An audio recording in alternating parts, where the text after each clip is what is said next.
তো এরপর যে আমরা যে query চেইনিং এর কাজটা দেখবো, তো চেইনিং যে কাজটি করে সেটা হলো আপনার মাল্টিপল যে query মেথডকে আপনি কি করতে পারবেন, একটা নির্দিষ্ট একটা এলিমেন্টের মধ্যে আপনি জাস্ট একটা স্টেটমেন্টের মাধ্যমে আপনি রান করাতে পারবেন। যেমন সাপোজ এই এলিমেন্টের মধ্যে জাস্ট একটা স্টেটমেন্ট আপনি রান করাতে পারবেন। তো এটা কিভাবে আপনি করবেন, তো এটা করার জন্য আমি একটা কাজ করি, এগুলো সব রিমুভ করে দিচ্ছি। আর ডকুমেন্টেড রেডি এটা লাগবে, এটা থাক, আর এগুলো থাক। তো তারপরে সাপোজ আমি একটা প্যাটার্ন এখানে দিচ্ছি, আমি লিখলাম যে চেইন, চেইন দিলাম। হ্যাঁ, এখানে আমি লিখলাম যে ক্লিক হিয়ার, জাস্ট আমি দিলাম একটা বাটন দিলাম। ওকে, তো সেভ দিলাম, রিফ্রেশ করলাম, ক্লিক হিয়ার। হ্যাঁ, এখানে এফেক্টটা হবে, অর্থাৎ আমি দুটা মেথড আমি এখানে কাজ করাবো। জাস্ট আমি কি করবো, এই যে এটার মধ্যে সরাসরি কি এই যে আমাদের এই যে পাড়া, অর্থাৎ এই যে আমাদের যে ব্লকটা আছে, এই ব্লকটাকে আমরা স্লাইড আপ স্লাইড ডাউন করবো, একসাথে করে ফেলবো।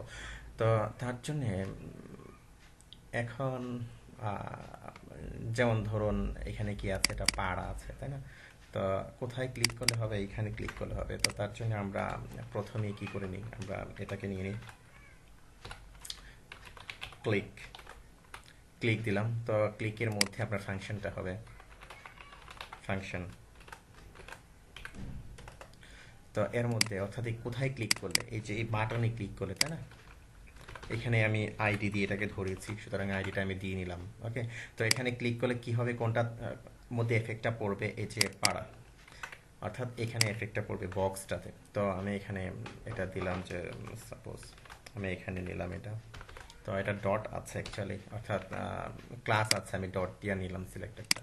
তো এখানে সাপোজ আমি চাচ্ছি যে কিছু সিএসএস অ্যাপ্লাই করবো, এখানে সাপোজ এর ব্যাকগ্রাউন্ডটা আমি এখানে চেঞ্জ করে দিতে চাচ্ছি।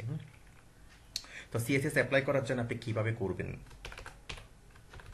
আপনি এভাবে লিখবেন। যেমন এখানে আমি ব্যাকগ্রাউন্ড লিখছি, ব্যাকগ্রাউন্ড। হ্যাঁ, তো ব্যাকগ্রাউন্ডটা সাপোজ আমি এখানে দিলাম কি ব্লো দিয়ে নিলাম, আমার ইচ্ছা, আমি আপনার ইচ্ছা আপনি এখানে দিয়ে নিলেন।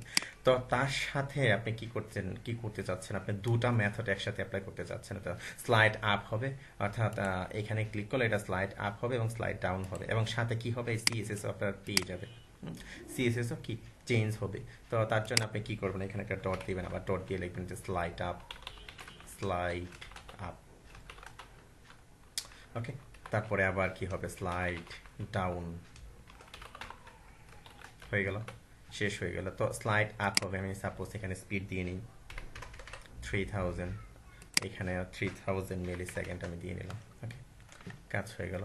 তো আমি সেভ দিলাম। তো সেভ দেওয়ার পর আমরা দেখি কি এফেক্টটা পড়ে, রিফ্রেশ করলাম, ক্লিক হিয়ার, এই যে দেখুন স্লাইড আপ হচ্ছে, তারপরে আবার কি স্লাইড ডাউন হচ্ছে। সাথে কি হলো, আমরা যে সিএসএসটা দিয়েছিলাম সেই সিএসএসটা কিন্তু সে পেয়ে গেল। আশা করি বিষয়টা বুঝতে পেরেছেন যে কিভাবে আমি করেছি। হ্যাঁ, আবার রিফ্রেশ করলাম, রিফ্রেশ করলাম, রিফ্রেশ করার পর আমি ক্লিক করলাম, এই যে দেখুন এটা উপরে উঠছে, আবার এই যে ডাউন হচ্ছে। অর্থাৎ আমি দুটা মেথডকে কি করলাম, সিঙ্গেল একটা স্টেটমেন্টের মধ্যে, এই যে একটা স্টেটমেন্টের মধ্যে আমি কি করলাম, আমি দুটা মেথডকে কি করলাম, আমি এখানে কম্বাইন করলাম, অর্থাৎ কাজ করালাম। আচ্ছা, এটার উইথ হাইটটা সম্ভবত ইনসাইটের পাড়ার বেশি ছিল হাইটটা, আমি এটাকে 250 পিক্সেল করি।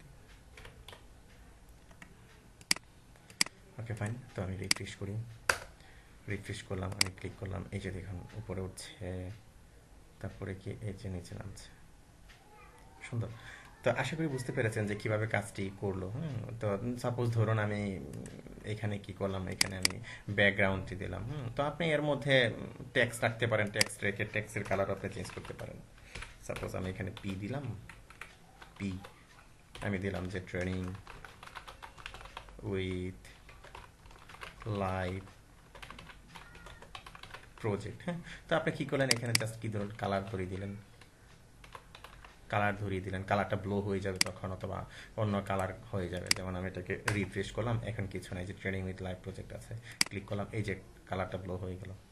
তারপরে কি এটা স্লাইড আপ হলো, আবার কি স্লাইড ডাউন হলো, আপনার ইচ্ছা। তো আমরা প্রথমে কি দিয়েছিলাম, আমরা ব্যাকগ্রাউন্ড দিয়েছিলাম, ব্যাকগ্রাউন্ড দিয়েছিলাম, তো আমরা ব্লো দিয়েছিলাম, সাপোজ এখানে আবার গ্রে, গ্রে করে দিলাম, সেভ দিলাম,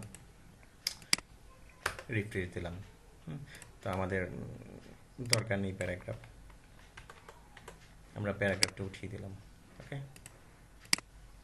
রিফ্রেশ করলাম, এই যে দেখুন গ্রে হয়ে গেল, তাই না? গ্রে হয়ে গেল। আবার নিচে কি স্লাইড ডাউন হচ্ছে। তো আশা করি বুঝতে পেরেছেন যে কিভাবে কাজটা করেছে। অর্থাৎ আপনি একটা সিঙ্গেল একটা স্টেটমেন্টের মাধ্যমে একটা এলিমেন্টের উপরে আপনি কি করলেন, মাল্টিপল, হ্যাঁ, আপনি মেথডকে কি রান করলেন, কিভাবে রান করলেন, এটা হলো আপনার চেইন এফেক্ট। তো এখানে আরেকটা বিষয়, এই যে আমি এক লাইনে লিখেছি, আপনাদের এগুলো যে এক লাইনে লিখতে হবে এমন কোনো কথা নেই। যে ধরুন আমি এটাকে নিচে নামিয়ে দিলাম, আবার এটাকেও নিচে নামিয়ে দিলাম, সমস্যা নেই। আমি সেভ দিলাম, সেভ দেওয়ার পর দেখা গেল যে আমি রিফ্রেশ করলাম, রিফ্রেশ করার পর এই যে ক্লিক করলাম, এই যে দেখুন উপরে উঠছে, আবার কি এর নিচে নামছে, কাজ করছে, সেম কাজটা সে করবে। তারপর ব্যাকগ্রাউন্ড সাপোজ আমি এখানে গ্রিন করে দিলাম, ব্যাকগ্রাউন্ড আমি গ্রিন করে দিলাম। আপনি সিএসএস আরও এফেক্ট আছে, অন্যান্য এফেক্ট দিতে পারেন আপনার ইচ্ছা, আমি জাস্ট দেখালাম আর কি। এই যে হয়ে গেল এরকম, গ্রিন হয়ে গেল, আবার কি নিচে নামলো, গ্রিন হয়ে গেল, তাই না? গ্রিন হয়ে গেল। তো আশা করি বুঝতে পেরেছেন যে কিভাবে চেইনিংটা আমি করলাম, হ্যাঁ, অর্থাৎ সিঙ্গেল একটা স্টেটমেন্টের মাধ্যমে আমি মাল্টিপল মেথড কিভাবে কাজ করালাম। তো ধন্যবাদ, আজকে এ পর্যন্তই।